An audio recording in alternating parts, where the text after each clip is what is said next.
Chapter number 4। Chapter का नाम हमारे पास है डिटर्मिनेंट्स। बेसिकली डिटर्मिनेंट होता क्या है? देखो, आपको मैंने मैट्रिसेस पढ़ाया था।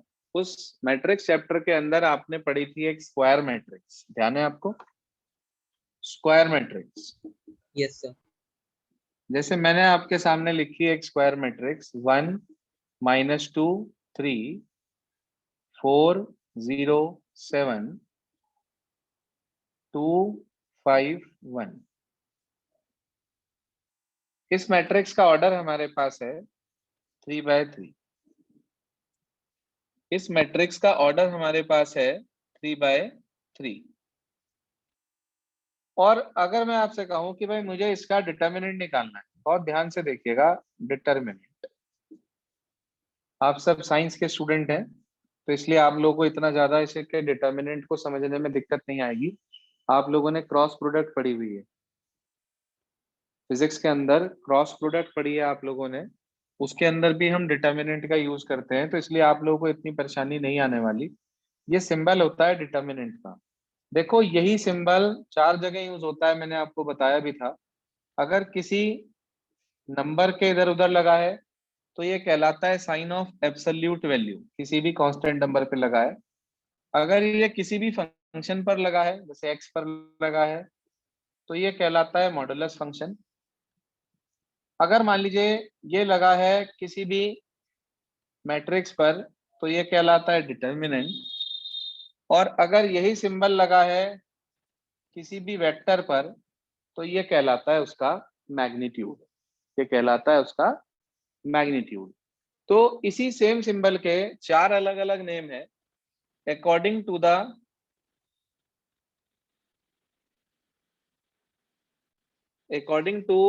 किसके, जो भी कंटेंट उसके अंदर हमारे पास है उसके अकॉर्डिंग।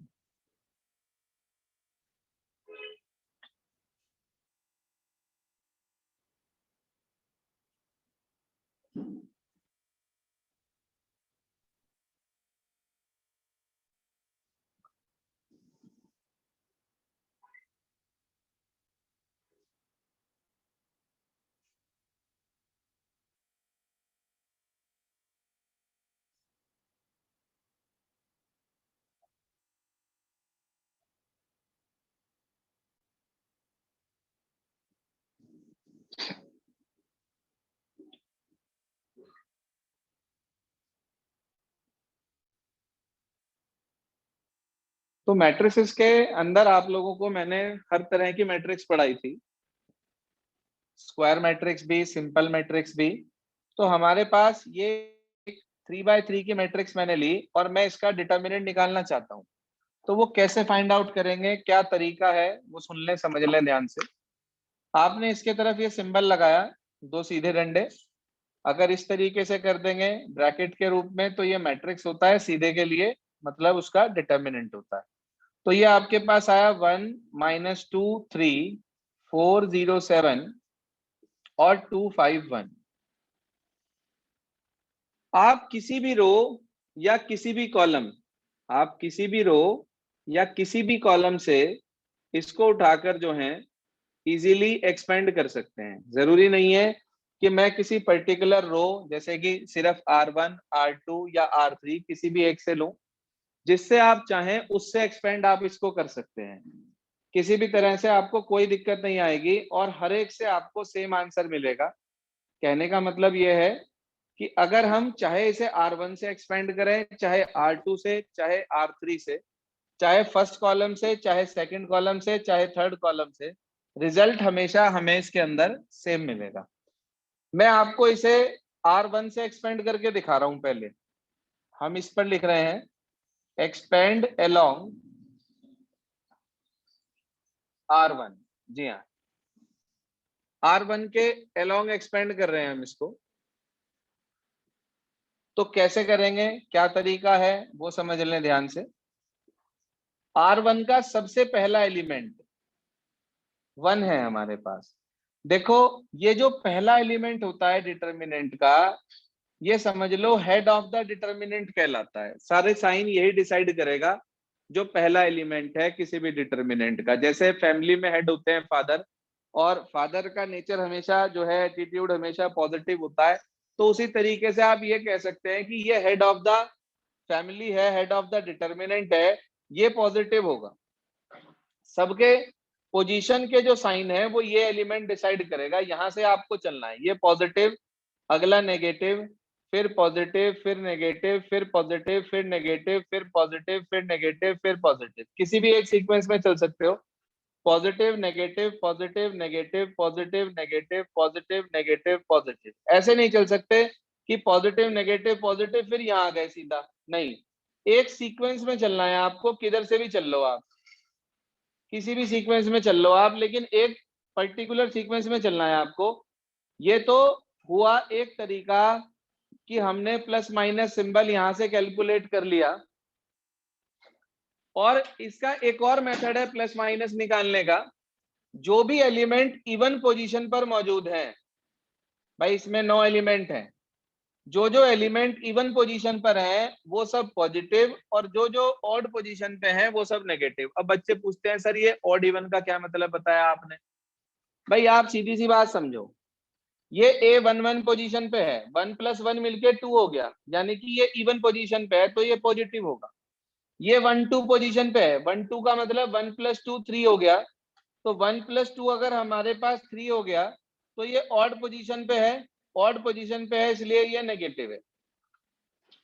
उसके बाद अगला ये हमारे पास है 1 3, 3 + 1 4 हो गया, यानी कि ये इवन पोजीशन पे है तो ये पॉजिटिव हो गया। तो ये आपकी अपनी मर्जी है कि आप पोजीशन देखकर प्लस माइनस डिसाइड करना चाहते हो या इस एलिमेंट के हिसाब से प्लस माइनस एडजस्ट करना चाहते हो, वो आपकी अपनी मर्जी। ठीक है जी।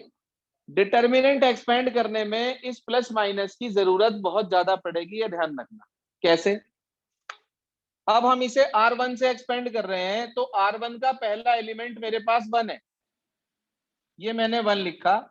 सबसे पहले सिंबल लगाओ पोजीशन के हिसाब से प्लस, उसके बाद ये 1, फिर जिस रो में 1 है और जिस कॉलम में ये वाला 1 है, 1 नहीं, कभी आप सोचो ये भी तो 1 है, ये नहीं, जिसको हम लेकर चल रहे हैं वो 1 जिस रो या जिस कॉलम में है बेटा जी, आप उस रो को छोड़ दीजिए, आप उस कॉलम को छोड़ दीजिए, दोनों को छोड़ दीजिए आप। क्या बचा हमारे पास? ये छोड़ दिया, ये छोड़ दिया, ये 4 एलिमेंट।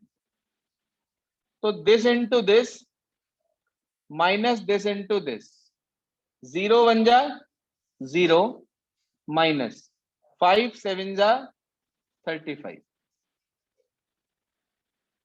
आप लोगों के लिए बिल्कुल आसान सा काम है, क्योंकि आप लोग यहाँ पर क्रॉस प्रोडक्ट पढ़ के आते हैं क्लास 11th में, तो आपको ऐसा लगता है कि पता नहीं ये तो कुछ है ही नहीं, क्या पढ़ा रहे सर। उसके बाद हाँ भाई पोजीशन के हिसाब से प्लस लगा दिया, उसके बाद फिर माइनस, फिर ये वाला एलिमेंट -2, उसके बाद जिस रो में ये एलिमेंट है वो रो छोड़ दो, और जिस कॉलम में ये एलिमेंट है वो छोड़ दो। 4 एलिमेंट बचे, ये और ये। पहले इसकी मल्टीप्लाई इधर, 4 1 जा 4 माइनस, फिर 2 की मल्टीप्लाई 7 से, 2 7 जा 14।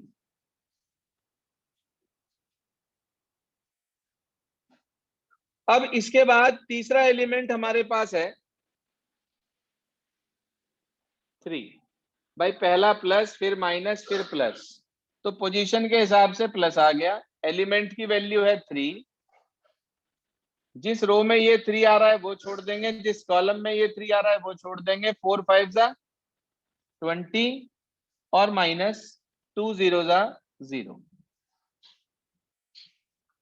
आपने ये वैल्यू लिखी, 1 की मल्टीप्लाई -35 से हुई तो -35, माइनस माइनस प्लस हो गया, प्लस का 2 आ गया यहाँ पर, और 4 में से 14 चले गए तो बच गया -10, -10 इंटू 2 माइनस के 20 आ गया। उसके बाद 20 इंटू 3 60 आ गया। तो आप इन्हें प्लस माइनस कर लेंगे। 35 माइनस के 20 माइनस 55 हो गया, माइनस 55 प्लस 60 तो प्लस का 5 आ गया हमारे पास। इसका मतलब इस डिटर्मिनेंट की वैल्यू +5 है। आप चाहे तो इसे किसी भी रो या किसी भी कॉलम से एक्सपेंड कर लें, आपको इसकी वैल्यू हमेशा +5 ही मिलेगी। लेकिन फिर भी मैं आपको बताऊं, उस रो या उस कॉलम से एक्सपेंड करना ज्यादा इजी होता है जिसके अंदर नंबर ऑफ जीरोस ज्यादा होती है। दोबारा सुन लो, इट इज बेटर और convenient if we expand any determinant either by that row or column in which there are maximum number of zeros, and suppose if all the elements, ध्यान से सुन लो, suppose if all the elements of any row or column are all zero, then the value of the determinant is 0. in that case हमारे पास जो determinant की value है वो 0 हो जाती है। इतनी बात क्लियर हो गई सभी को? Yes sir. Yes sir. Yes sir. हाँ जी बताइए। सर अगर जो हम ये सेकंड रो में करेंगे तो हेड 4 हो जाएगा। नहीं नहीं नहीं, हेड तो हेड ही रहेगा, हेड तो हेड ही रहेगा भैया, हेड को कोई नहीं रिप्लेस कर सकता, इसके हिसाब से ही साइन चलेंगे। मैं आपको इसी सेम डिटर्मिनेंट को R2 से एक्सपेंड करके दिखा रहा हूं, देखो सेकंड रो से expand along R2, same determinant expand कर रहा हूं सेकंड रो की हेल्प से। जी हाँ, तो सेकंड रो का सबसे पहला एलिमेंट क्या है भाई? 4। अब ये 4 है तो हेड तो यही है फैमिली का, डिटर्मिनेंट का हेड अपनी अपने आप में वही रहेगा, इसके हिसाब से ही साइन एडजस्ट होंगे। ये प्लस तो ये कैसा? माइनस। सर और माइनस। कैसा? माइनस। तो पहले आप माइनस लगाओ पोजीशन का, फिर एलिमेंट लिखो 4, फिर जिस रो में ये वाला 4 है उसे छोड़ दीजिए, जिस कॉलम में ये वाला 4 है उसे भी छोड़ दीजिए। -2 × 1 तो -2, फिर एक माइनस अपनी तरफ से होता है, 5 3 जा 15। उसके बाद ये वाला माइनस तो अगला प्लस, 0 है, 0 की मल्टीप्लाई किसी से भी करोगे क्या आएगा? 0। 0। तो इसी वजह से 0 को लिखते नहीं है, 0 वाले को लिखने का कोई फायदा नहीं है, 0 ही होना है। तो पहले ये पॉजिटिव था हमारा, ये नेगेटिव, ये पॉजिटिव, ये नेगेटिव, इसका मतलब माइनस आ गया और 7 आ गया। जिस रो में ये 7 आ रहा है वो रो छोड़ दीजिए, जिस कॉलम में ये 7 आ रहा है वो कॉलम छोड़ दीजिए। ये रो छोड़ दी, ये कॉलम छोड़ दिया, बच गया हमारे पास 1 5 जा 5, फिर -2 × -2 -4, तो माइनस माइनस +4 आ गया। अब आपने इन्हें एडजस्ट कर लिया, ये आ गया 15 और 2 17, माइनस के 17 माइनस के 4 माइनस माइनस प्लस 17, 4 जा 68, फिर माइनस। जी हाँ, 5 4 9, 9 7 जा 63, 68 में से 63 चले गए, क्या बच गया भाई?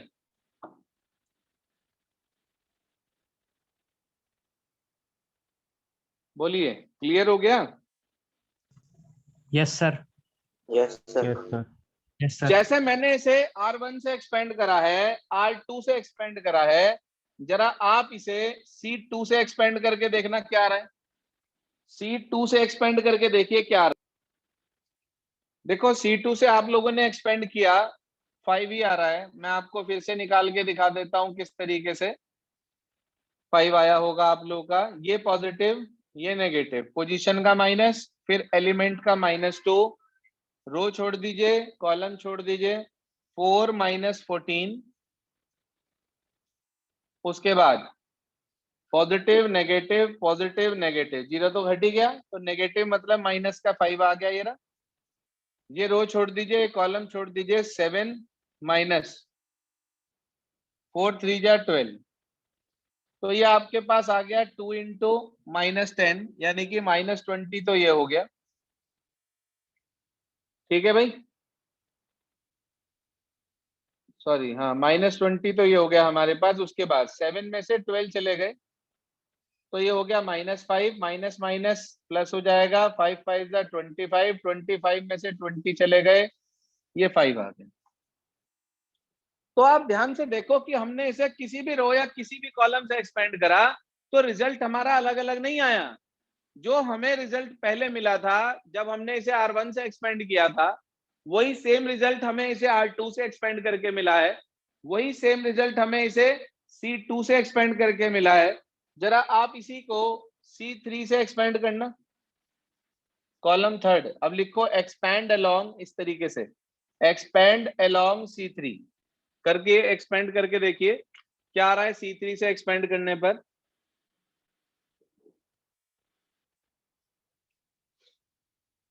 5 ही आ रहा है, 5 ही आएगा सभी का, चेक कर लें किसी का कुछ और नहीं आएगा।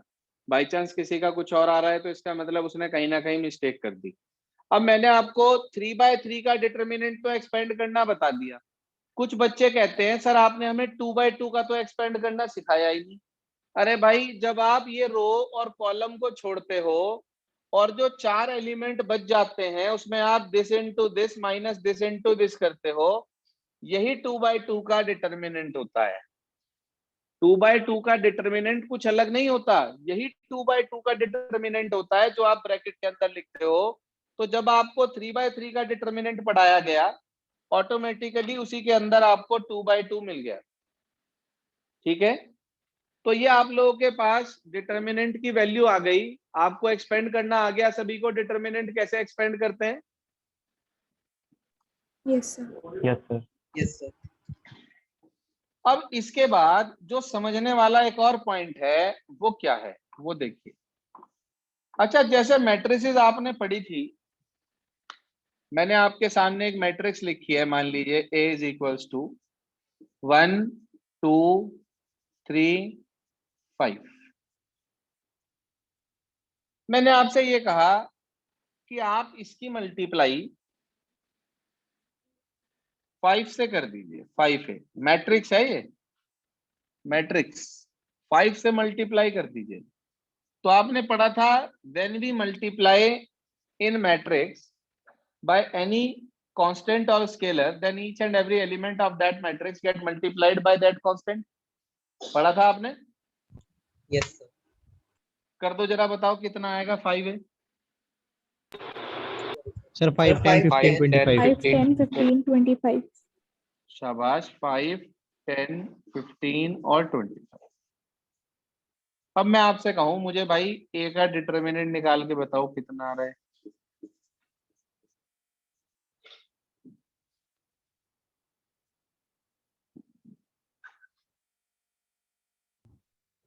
सर 5 10 3 5। नहीं नहीं नहीं, ए का डिटर्मिनेंट कह रहा मैं। -1. ओह 5 माइनस यस सर। 6 मतलब -1 आ गया। -1। Yes, sir. ठीक है, अब मैं आपसे कहूं भाई मुझे 5 ए का डिटर्मिनेंट बताओ इसका।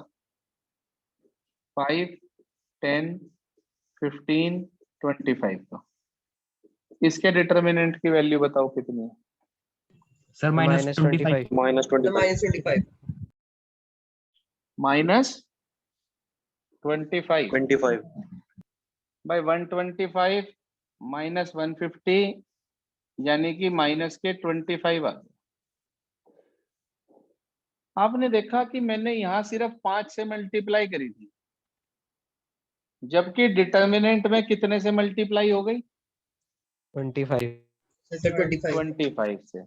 तो आप यहाँ पर एक प्रॉपर्टी लिखेंगे अपने पास, इसके ऊपर एक नंबर का बहुत आता है क्वेश्चन कि if A is a square matrix, if A is a square matrix of order n, of order n, n का मतलब n by n हो गया क्योंकि स्क्वायर मैट्रिक्स शब्द आ गया बीच में।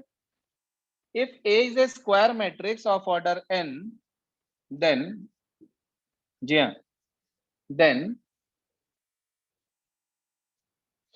k into a का होल डिटर्मिनेंट, जी हाँ, k into a का whole determinant is equals to k raise to की power n into determinant a। जी हाँ, ये बात समझ में आई क्या? आप ये देखो, जो मैंने आपके सामने अभी अभी एक एग्जाम्पल कॉट किया, उसमें स्क्वायर मैट्रिक्स मैंने किस ऑर्डर की ली थी? सर 2 2 by 2 2/2 मतलब 2 ऑर्डर की ली थी, और मैंने मल्टीप्लाई कितने से करी? सर 5 5 5 से। तो k का काम कौन कर रहा है इसमें?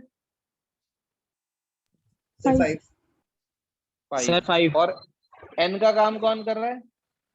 2/2 2/2 नहीं, 2 सिर्फ। तो इसका मतलब 5 इंटू a का whole determinant is equals to 5 raise to की पावर 2 इंटू डिटर्मिनेंट a, यानी कि determinant of 5a is equals to 25 into determinant a।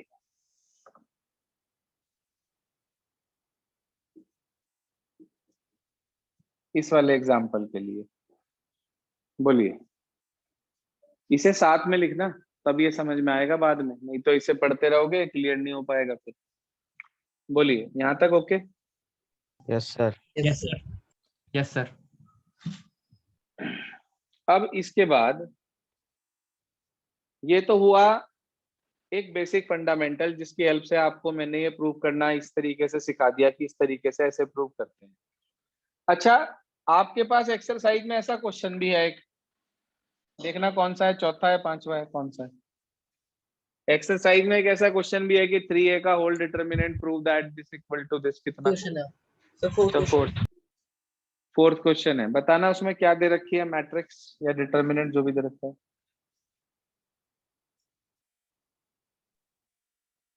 Sir matrix पढ़ना। A is equals to हाँ, 1 0 1 1 0 1 0 1 2 0 1 2 0 0 4 0 0 4। क्या प्रूव Show करने को that- कह रहा है? सर 3a का whole determinant equals to 27 into determinant है। Yes sir. देखो, इसको एक तरीका तो ये है प्रूव करने का, जो आपको मैंने अभी बताया। दूसरा तरीका एक नंबर में निकालना हो तो फॉर्मूला ये है, अगर एक नंबर में आए। लेकिन अगर वो प्रूव करने को कह रहा है जैसे इस फोर्थ क्वेश्चन में, तो आप ऐसे मत करना, आंसर आ जाएगा, ऐसे मत करना। लेकिन फिर कैसे करेंगे आप? आपने इसकी मल्टीप्लाई 3 से कर दी। जब आपने इसकी मल्टीप्लाई 3 से कर दी, आपको मिला 303 036 0012। इतने तक कोई परेशानी किसी स्टूडेंट को? No sir. No sir.